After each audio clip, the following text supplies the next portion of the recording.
Okay, so I will start, and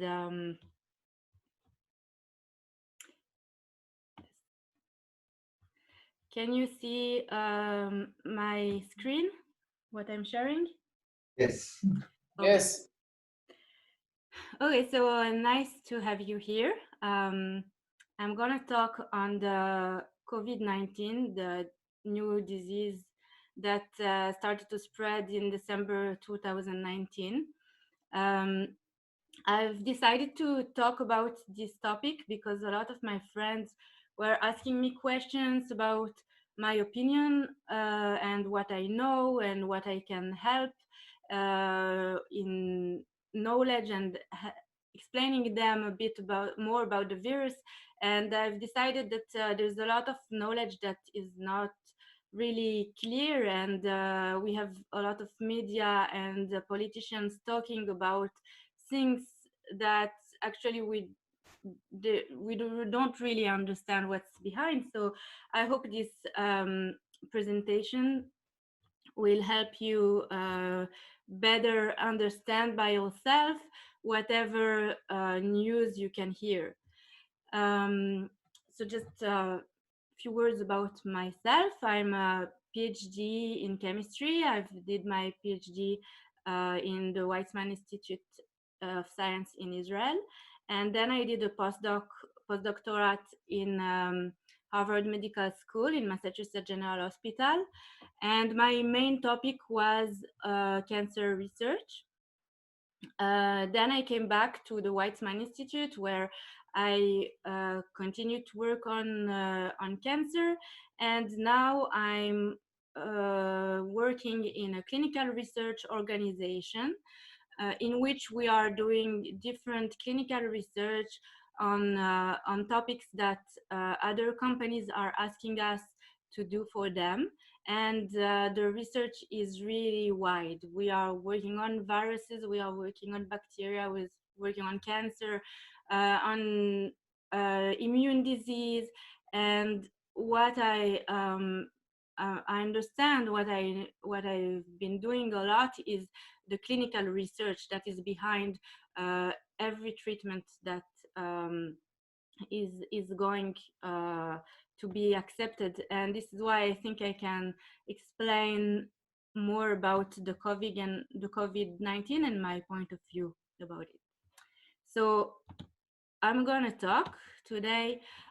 First, I will explain a bit more about virus, about COVID-19 especially. I will explain you also in a few words about our immune system, because if we don't understand the immune system and immunity and how our body works, we cannot understand how the disease is gonna spread, and we cannot understand the treatments. So then I will talk about the possible treatment types and what are under development now, and the timeline a little bit, although it's not really clear for everything, but I will try to give you a view of it and what can we do today and hopefully tomorrow. So a bit about virus. So virus is a genetic material that is contained within organic particle that it will invade the living cells. So it's actually not a living organism. Okay, a virus is not alive by itself. It needs to get into a host cell, and then it will be alive and it will spread. So it is very small. It is smaller than bacteria. As you can see, bacteria are about 1 micron, 10 micron. It is smaller than a cell, of course, but it is bigger than DNA. And actually, inside the virus, we have either RNA or DNA. It's a genetic code that will then multiply. The virus will multiply this genetic code within the cells. So virus infection happens in a way that it first invades a cell. Okay, it's a cell, usually a human cell, could be also an animal, and then it will release its genetic code, either RNA or DNA, and finally it will replicate. It will use the cell to replicate itself. And finally, when after it has replicated, it will be released inside the body, and new viruses will actually be spread to other cells. So it uses the cell, the living organism, to multiply itself and then be released back. The coronavirus, what is special about it?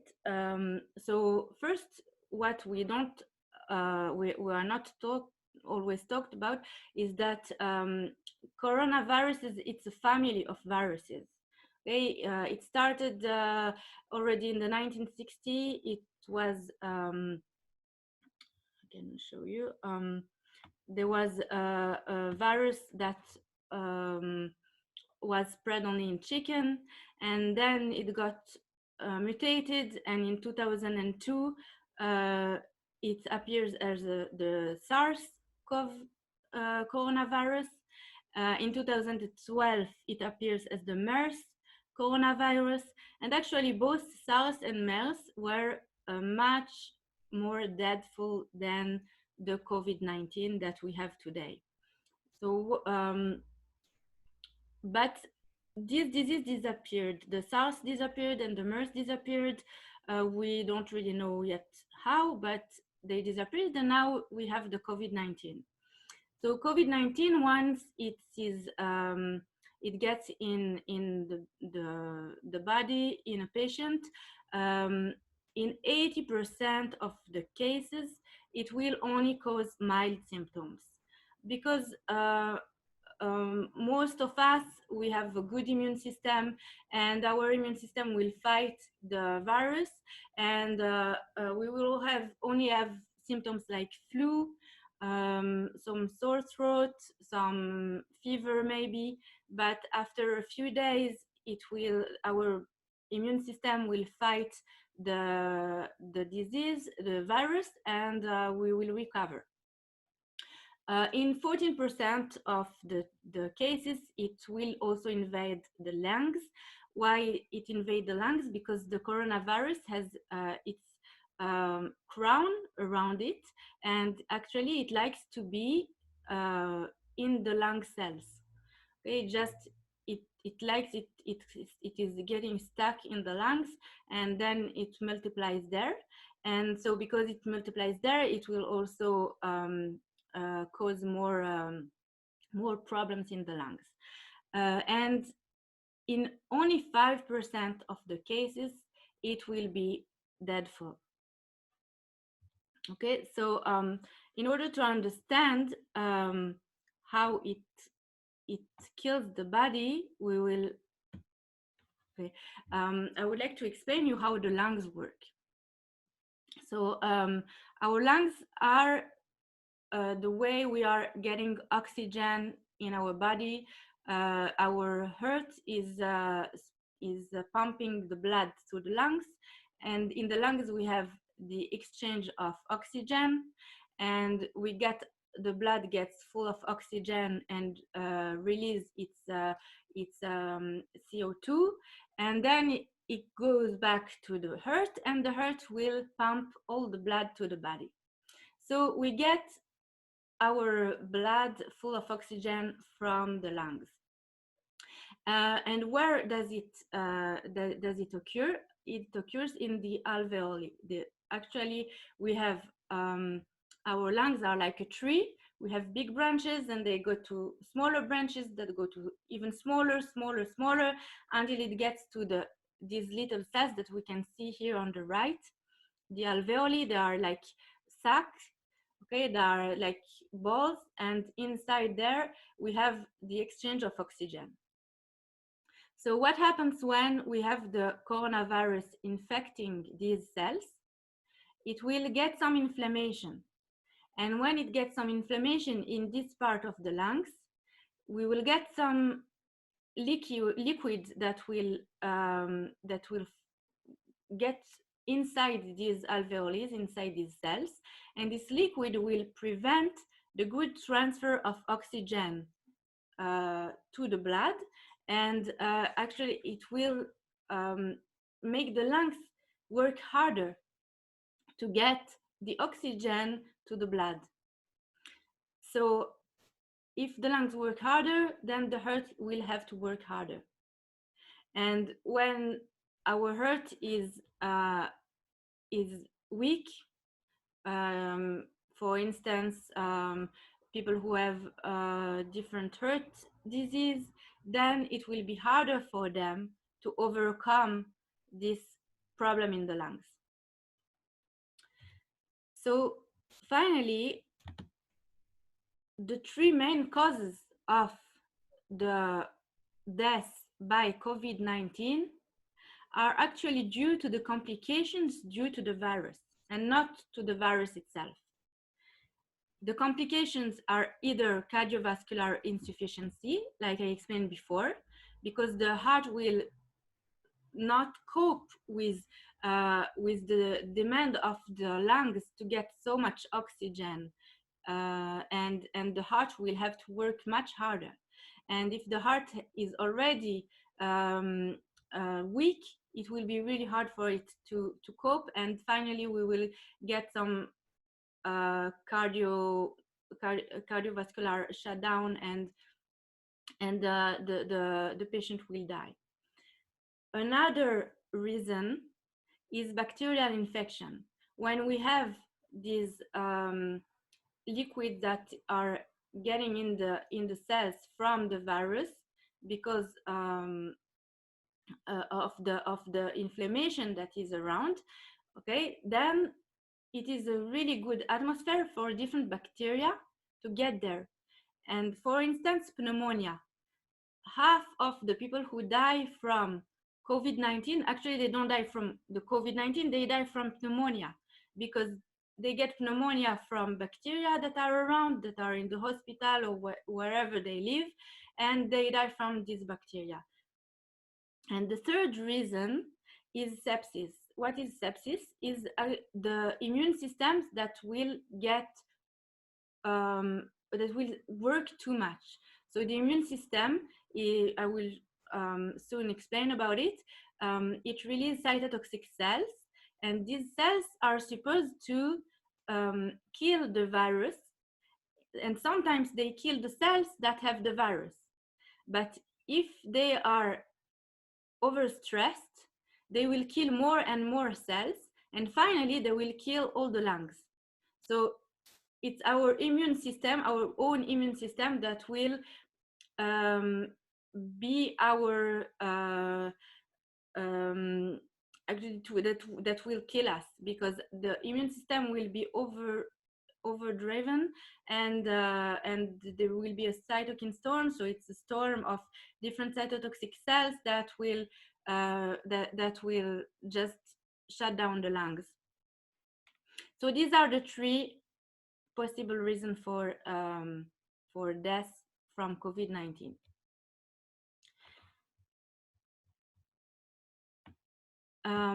Oops, sorry. So our immune system is based on innate immune system. Okay, the innate immune system is non-specific. We have some cells that are called leukocytes that will immediately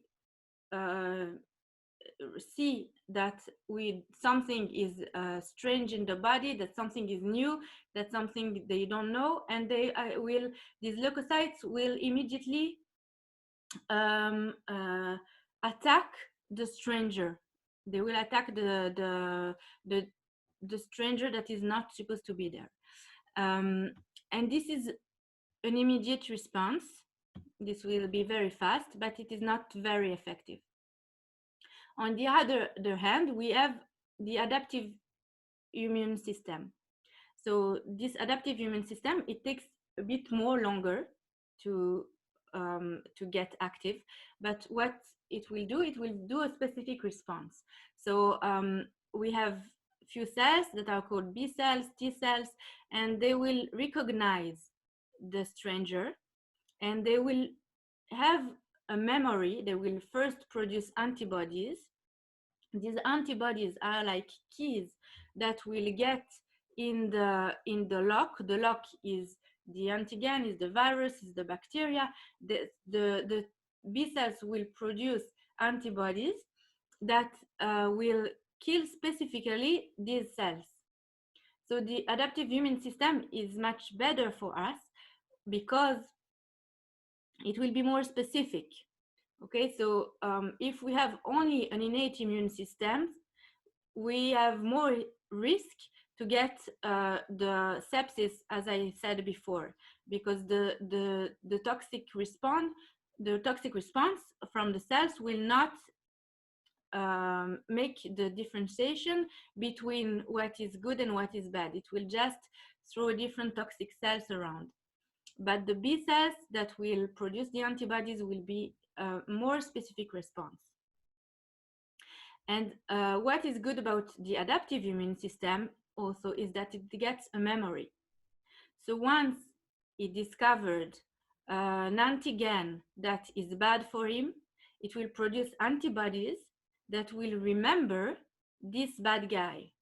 So this is how the vaccine works.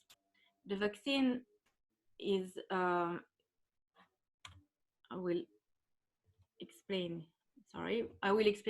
later about the vaccine, but the vaccine, what it does, it will produce an immune response in our body, and then our body will remember that it has to fight against these cells that are invading him. So how virus is getting spread? So when no one is immunized, as you can see on the left, okay, we have only 2% that are red. These 2% will contaminate everyone because they are close to them. On the other hand, if you see on the right side, we have herd immunity. What is herd immunity? Is when most of the people, most of the populations get immunized. And then the contagious disease is really hard to spread because the red guy on the right, they are really far away from the other blue guy that can be that can get the disease. And so we have the disease cannot be spread because there's not enough people in the population that could get the disease. So what we want to, in order to stop a disease, is to get herd immunity, so that most of the people will be immunized either by the immune system or by a vaccine, and then it will be harder to get the disease, and we can have a disease completely disappear that way. For instance, the Spanish flu disappeared totally from the world. Why? Because we got herd immunity. There were enough people that unfortunately got the disease and died, and all the remaining people got immunized, or at least 80% or 85% of the people got immunized. And so there were not enough people that got the disease that could spread it further, and so the disease disappeared from the world. So now I get to the possible treatment for COVID-19. So there are a few. I will explain the majority of them, or at least what I think is important. Of course, vaccine. There would be mostly preventing the disease, but also preventing the spread. We have the survivor's blood plasma. I will explain later how it can work. synthetic antibodies, we have cell therapy, we have antiviral drugs, we have antimalaria drugs, and we have antibacterial drugs. So the vaccine. The vaccine, as I said before, it provides an active acquired immunity to a specific infectious disease. So how it is made, we take the virus, we weaken it, or we make it inactive, or we cut it in parts, and then we inject it in the body, and the body will think that it is a virus, it will produce antibodies, and this antibody hopefully will remember the virus, and once the virus, if we get the virus, the body will recognize, because it got the immunity, because it got the memory T cells that remember the part of the virus, and it will fight it. So this is the immune response. Now, vaccines for COVID-19, they are about, like 2 weeks ago, there were maybe 20 companies working on vaccines. Yesterday I watched, there were about 80 companies working on it, and I'm sure there are more than 100. So a lot of companies are working on the vaccine, and a few entered phase 1 clinical trials. I named here some companies like Novavax, Modema, Johnson & Johnson, Migal. There are different companies that have a vaccine that showed really effective in mice or in rats, and they entered phase 1 clinical trial. What does it mean, phase 1 clinical trial? If it works on mice, why couldn't we just use it and treat patients? So this is not the way it works. And the reason that people say it would take 1 year or maybe 18 months to get the vaccine is because we have to go through all the phases of the clinical trials. What are the 3 phases of the clinical trials? First, the fact that the vaccine worked on mice is really good, but we don't know if it is toxic, and we don't know at what dose we could have. A mice is 100 times smaller than us. So it doesn't mean that we have to use 100 times more the concentration of the drug. We have to adapt the concentration. So this is what we do in phase 1.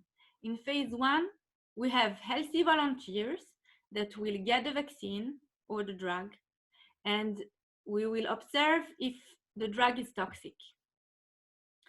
And this is right now where the vaccine is, the phase 1, where the different vaccines are. It is in phase 1. So we are now testing if it is toxic on about 100 of people. If it's fine and it shows no toxicity, it will go to phase 2. What is phase 2? We will test the vaccine on more than 100 of volunteers, and we will check if they have side effects, and how are the volunteers' immune system responding to the vaccine. Because it's fine that it's not toxic, but we want to see that it's also active. And for this, we need a phase 2. We need to have hundreds of people getting the vaccine and get the disease and see if the vaccine prevented the disease or not. And then if this worked, it is going to phase 3 clinical trials. In phase 3, we are testing the vaccine or the drug on thousands of people. And it should be in different hospitals in different countries. It should be on men, on women, on children, on maybe not children, but younger, older people that are supposed to get the disease. It is tested on people who have mild symptoms, higher symptoms. So this phase 3 is the most critical ones.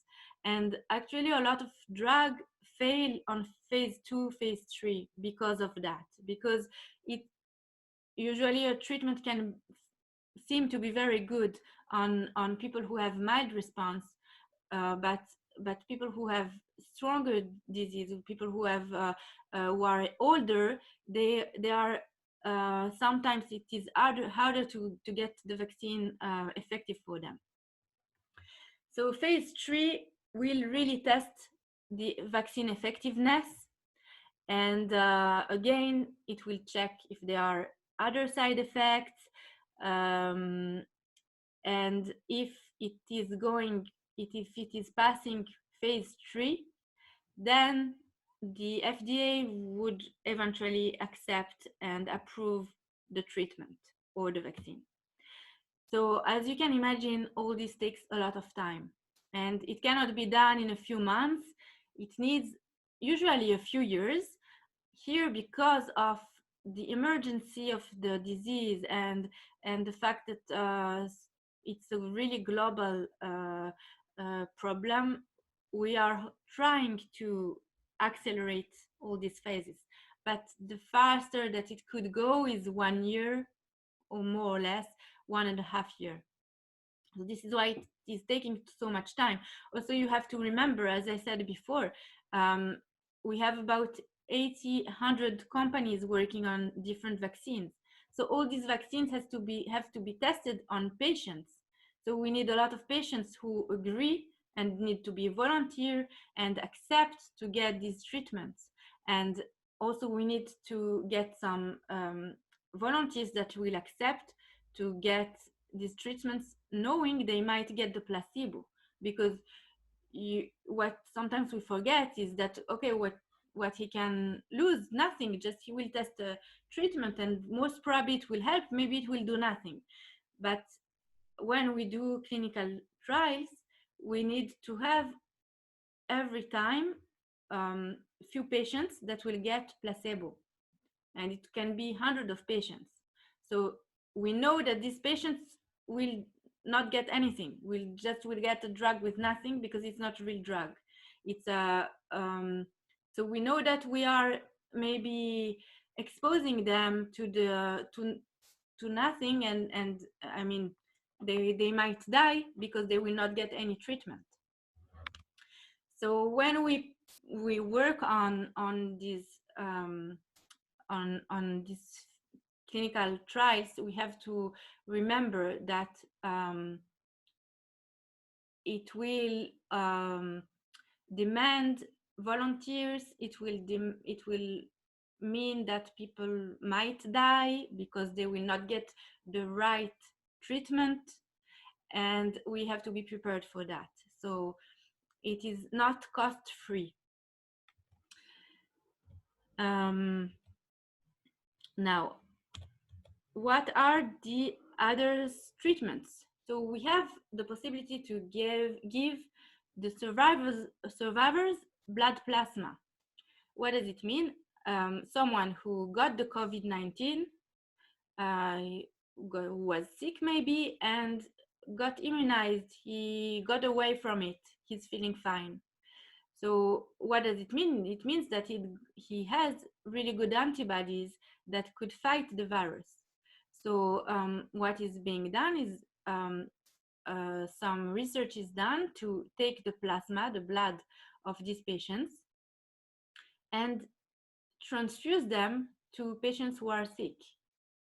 So in that way, we are hoping that the antibodies of the person who recovered from the disease will work also on the patient who is now sick. So it has some limitations, and this is why it is not also used every time. The limitations are first safety. Of course, we cannot just transfuse blood from one person to the other. It has to be tested to a lot of these to different disease, HIV, and so on. And there is different blood types, and most of it is the problem of rejection, because you know that we cannot get an organ from someone without having treatments that will lower down our immune system, because our immune system is supposed to fight against something that is stranger. So if we get blood from a stranger, our immune system might fight these new antibodies, because he doesn't know that these new antibodies are supposed to help him. So this is also in clinical trials. We don't know if it will be, it seems not realistic to do it in a large scale, but it could still help a few patients. I know that in Israel, in some hospitals, they are trying it and it's worked on some patients. However, another way, another treatment is to develop specific antibodies. So there are some labs that are isolating the survivor's antibody, and they are trying to design synthetic antibodies that will mimic these antibodies of the survivors. So they are trying to understand what is so special, what is the key that these antibodies are, how they can unlock the virus and kill it. So this is also in preclinical trials, and it could take also several months, maybe a year, to get accepted, maybe more. Another treatment that is tested is cell therapy. There are some promising results. What is cell therapy? They are taking some placenta cells, and these cells are known to regulate the immune systems and reduce the inflammation, and it showed really good results in some preclinical trials, but now it is in phase 1, and again, the timeline for the treatment, we don't know. It could take 6 months, it could take 1 year, it could take more. One treatment that is currently already used, it's antiviral treatment. Antiviral treatments, they are, for instance, remdesivir. It's a drug that Trump said that it has a lot of hope for it. So how does it work? These drugs insert into the RNA. It is the genetic code that is in the virus, and it prevents the replication of the virus. So why it is not working so well? Because it has a lot of side effects. Because we have in our body also DNA, RNA, and we need these replications to live. Our body is all the time replicating itself. So if we get a drug that will stop the replication, it could get a lot of side effects. But still, it is working quite good. Actually, the remdesivir is in phase 3 clinical trials, so we have hope that maybe in a few months, 1 to 3 months, we could use it. Unfortunately, the trials were halted in China because there were too many side effects. So again, this is from day to day, it could change, and I cannot tell exactly if it will work or not. Another drug that made a lot of noise also by Trump and by some hospital in south of France, it's the antimalaria treatments, the chloroquine and hydroxychloroquine. Why antimalaria? We don't really know. They just tried it and they saw that in a few patients they tried, it was working. They say it could inhibit the viral replication, but it has also a lot of side effects, and some other clinical trials that were more extended showed that these were too many, there were too many side effects, and it caused some cardiac arrest in different patients. So the clinical trials were halted and stopped in a few countries, and I don't know if it will continue, maybe in France, maybe in different countries, but I would not say that we should put all our energy in these treatments. And finally, antibiotics. Why antibiotics will work? Actually, antibiotics cannot kill the virus because antibiotics are killing bacteria. They are stopping bacteria to replicate. But as I said earlier in my lecture, is that one of the complications of the COVID-19 is the invasion of bacteria like pneumonia or streptococcus, and people can die from pneumonia. So if they use antibiotics that will kill the bacteria that cause pneumonia, we can reduce death and we can help patients. And this is a treatment. Some antibiotics are currently used in hospitals in order to prevent pneumonia and extend the life of the patients. So in summary of all these treatments, the vaccine are, we have a lot of hope for them, but because of the clinical trials, it will take at least a year to get ready for use, maybe more, we don't know. There are different new treatments that I listed. Some are already tested also in patients, some are only in trials. And for the moment, the patients in hospitals get treatments from all these treatments that I mentioned. They sometimes get some combination from antiviral with antimalaria, with antibacterial, or just two of the three. And actually, we are just trying to help the patient. So whatever seemed to work, we continue with it. But there is no proof that one of these treatments is now for sure helping. So what can we do? We at home, what we can do is training, not because I like training, but as I mentioned before, the cardiovascular system is really important. If we have a strong cardiovascular system, we have less chance of getting complications if we got COVID-19. So because our heart will cope better with a low oxygen, because if we are used to run and to be with low oxygen, our heart will know how to cope with that. We should eat healthy food, for the same reason. Low saturated fat, low cholesterol, low sugars, because all these, the cholesterol and the saturated fat, are blocking blood vessels. And if we have, again, bad cardiovascular system, it will be harder for us to cope with the disease. We should get enough of the vitamin C, vitamin D, E, and zinc. Why these four?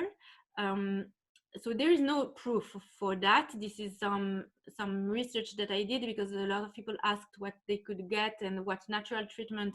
So this is not a natural treatment, but these are things that could eventually help people to strengthen their immune system and also reduce the risk of the sepsis.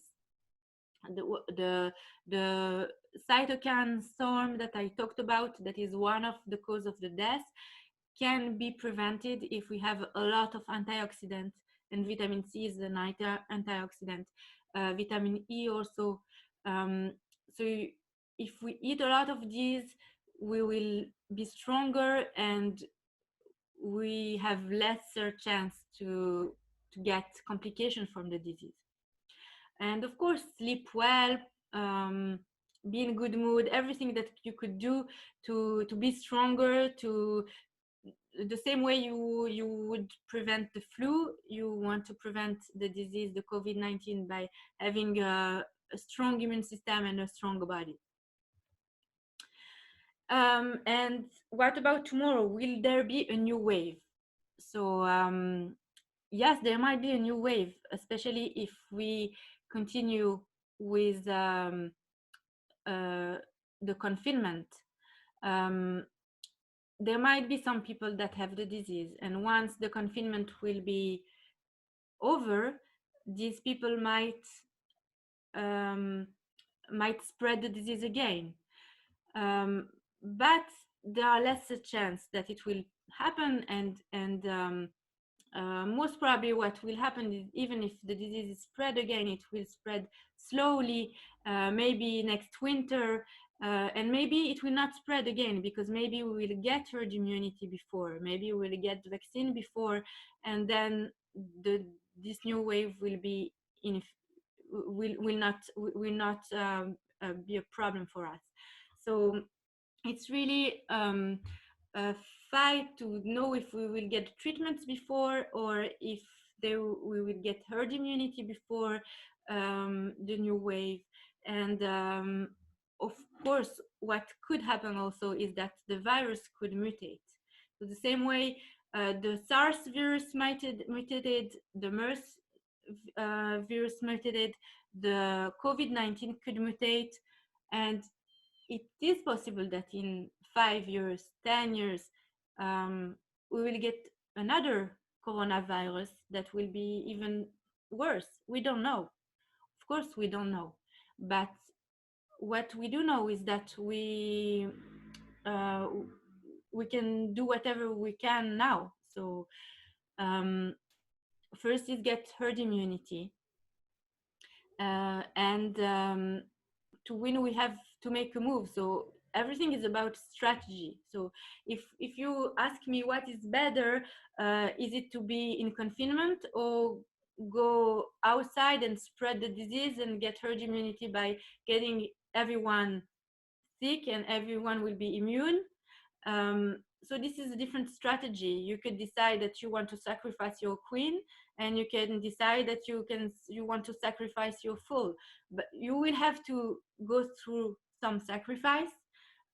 If it's through the clinical trials for getting a vaccine, where we will have patients that will get these drugs that could be toxic or not, or if it's by getting everyone the disease and get herd immunity this way. So one way or the other, we will have to get some sacrifice, unfortunately, and this is the way disease spread and finally end. But exactly, so this is how I want to end up my my lecture, is by being positive, because first, I don't think that most of us has to worry, because 80% of the population, if we get this disease, we will get only mild symptoms. Only a few people get the stronger and the bad symptoms, and the complications. And there are some treatments that are already used to get rid of these complications. And for the moment, you can protect yourself and strengthen your immune system, strengthen your body. We have very promising new technologies for developing solutions, and I hope that these technologies will soon, it will take the time it has to take, but we will have a lot of answers and a lot of solutions soon. And finally, this disease will end for sure, in one way or the other. So that is my presentation. Then if you have questions now, you can unmute yourself, and I'll be happy to answer. Ruth? Yes. Hi. First, I wanted to say thank you for this lecture. It was very informative and a little bit scary, but I just wanted to say thank you. Actually, you've answered one of my questions. I was wondering if the virus can mutate, and you said yes, but if the virus will mutate while going through the 3 phases of clinical trials, that will mean that we will have to stop the stages of clinical trials and start all over again. Am I right? So it will depend on the speed of the mutation. This kind of virus, we don't know. First, we are not sure that it will mutate. It can mutate the same way the SARS mutated and the other and the SARS mutated. But what I wanted to say is that it will take a lot of time, and it can take 10 years. So the vaccine will be ready if the vaccine is ready, it could be ready in 1 year. So we have all these years that we will spare. So even if it Okay. mutates, it will take more time. Most probably, we don't know because it's new. So we have no real answer for that, but what we think is that it will take more time to mutate than to get the vaccine. Do you know how long did it took for the other viruses to mutate it, the SARS and the MERS? So the SARS was in 2012, so it's 7 years. It took 7 years to mutate? Maybe it mutated before. It took 7 years for someone to get the first person to get the disease from a virus that mutated. Maybe it mutated before. Maybe it mutated 100 times, but nobody knows about it because it didn't do anything. Okay, can I ask one last question? Yes. One more? Yes. You said at the beginning that the Spanish flu vanished because of the herd immunity effect. The Spanish flu killed a lot of people. Like I think it was millions. Mm-hmm. So in order to have herd immunity, it will come in a very, very high price of millions of life this time around, as like the Spanish flu. It will be the same. No, it cannot be the same because the percentage of people who die from, like, the Spanish flu first uh, was faster. Once the person got the virus, it would, in a few days, it will kill it. And second is that there were a high percentage of people who got the virus who also died. It was about 30-40%. I don't remember exactly the numbers. And here it's 1%. Okay, 1% only. Okay. So it's much lower numbers. Yes. Other questions? Did someone write me?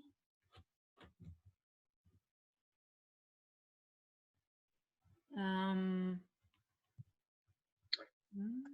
Hey Ruth, are you reading a question or can I yes, ask you? sure. Yes.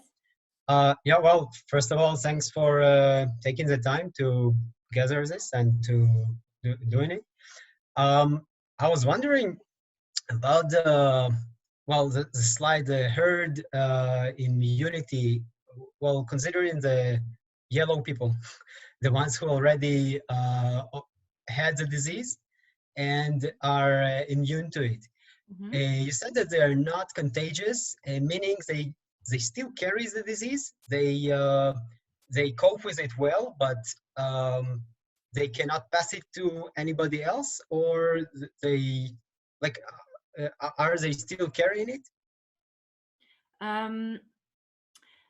Most of them don't carry it because even if they do, their own immune system is fighting against it. So they will not. It's not something that could be spread. They are once the virus gets in them, the immune system will fight them straight away.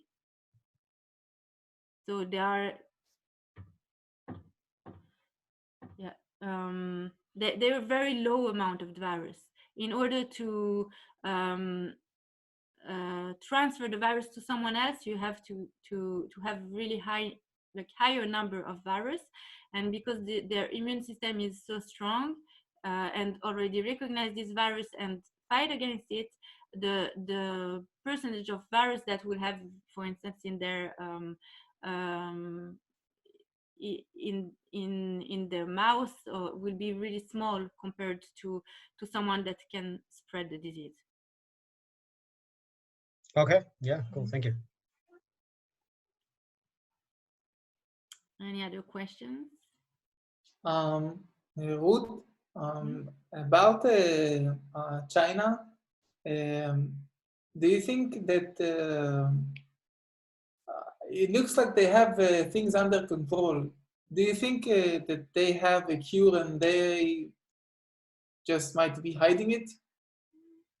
I mean, it's not. It's a personal question. It's not a technical. It's not a. No, I don't think so. I think that what happens is more about what is happening here in this about herd immunity. I think because it started much before it started in the other part of the world. Already a lot of people got immunized without knowing it.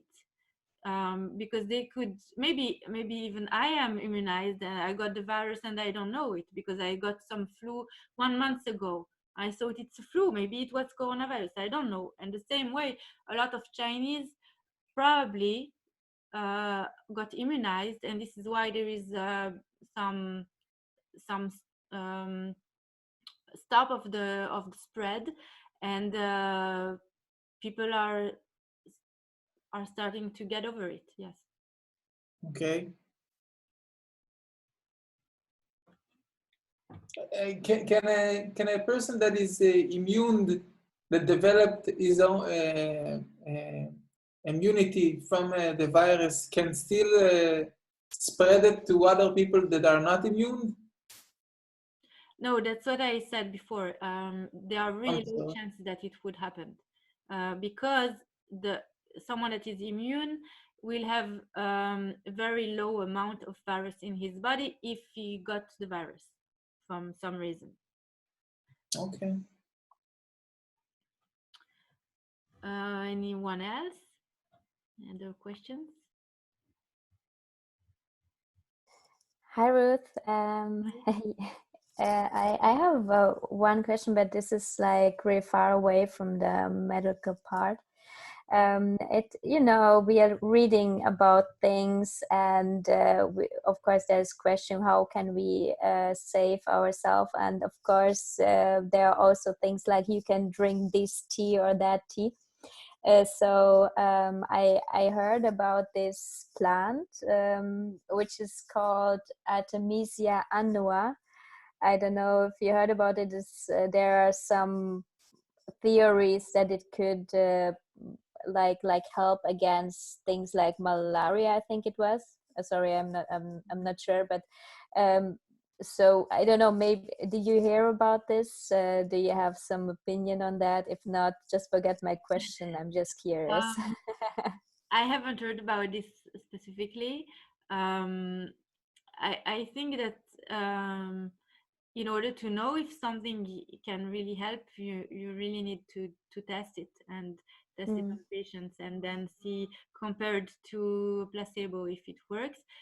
What it could eventually do is strengthen the immune system, like green tea could do, because green tea has a lot of antioxidants, a lot of things, but these are natural, these are nutrients that we think, we hypothesize that it could help and strengthen the body, strengthen the immune system, reduce the inflammation from other diseases that we know, but these are not proven as treatment per se. These are not specific also. I don't know about this plant. Maybe it has something special, but I don't know. Thank you, and thank you for taking time for us and putting this all together. It's very interesting, especially from the professional side to hear. Wow. So yeah, if there will be something new, we'll be happy if you inform us. so in your studies after some time. Yeah, that's a good idea. I was thinking about it. If I see that there are a lot of new things coming up in the coming weeks or in the months, or I don't know, I hope we will will know better in a few weeks. Yeah, in Germany they are starting to like just step by step to get away from the lockdown, which is, from my opinion, not a real lockdown. So let's see what will happen in the next weeks. Yeah. As I said, the politicians are kind of trying on us what is happening. I think they try to avoid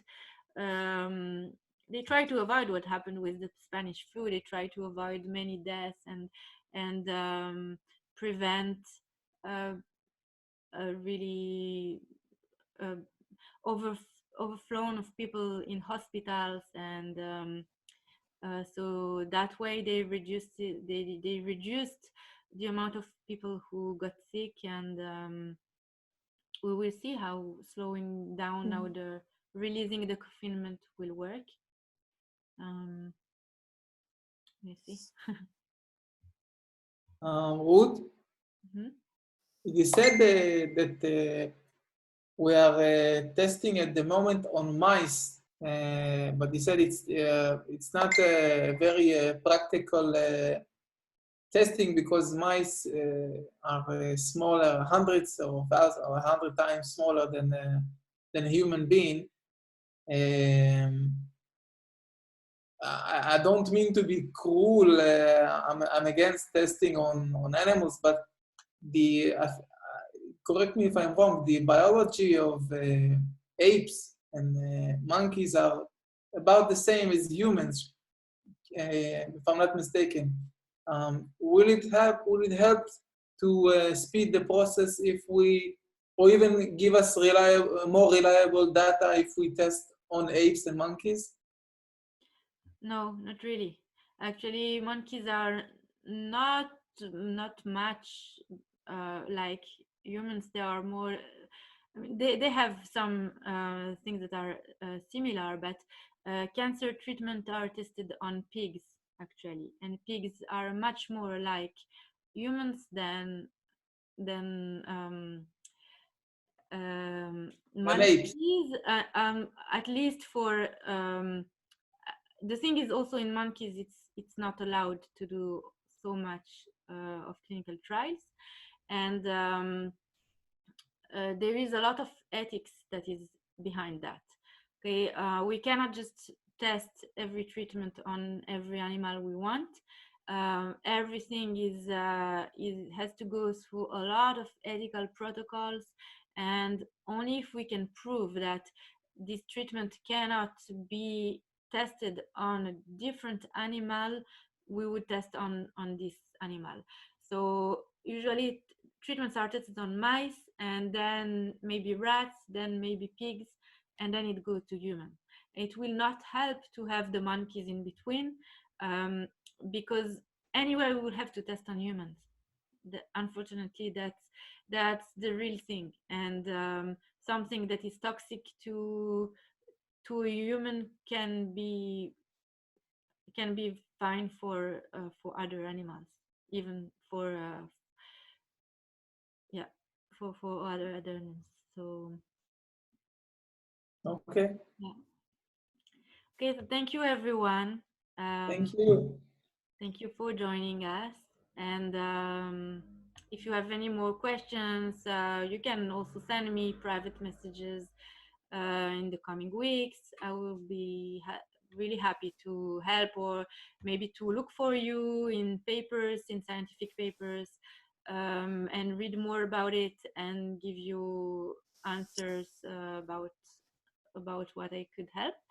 And that's it.